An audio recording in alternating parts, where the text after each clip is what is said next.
Hi everyone, I will make a sauce for Hawaiian chicken.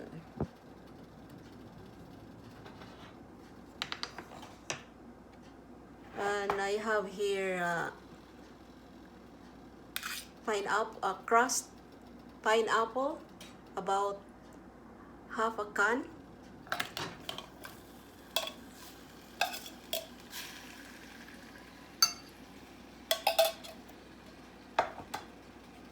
And half a cup of ketchup.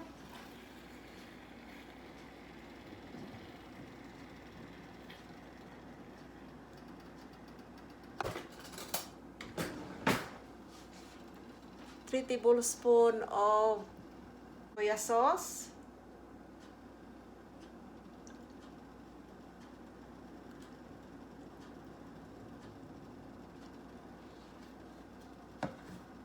Half a teaspoon of salt.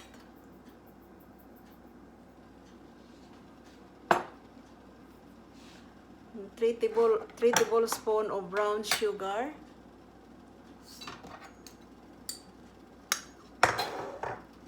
And 3 tablespoons of cornstarch.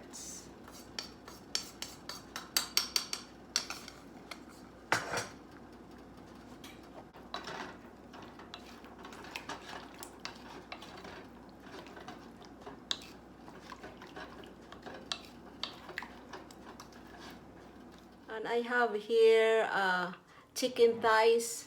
I remove the skin. And I will pour the sauce here.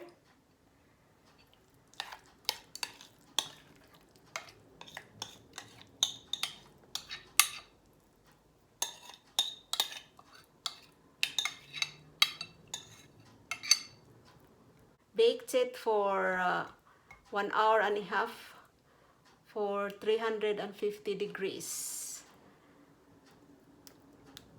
Turn my oven here for 350.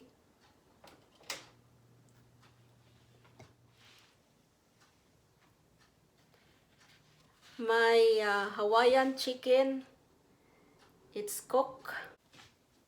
Supper is ready. And let's eat.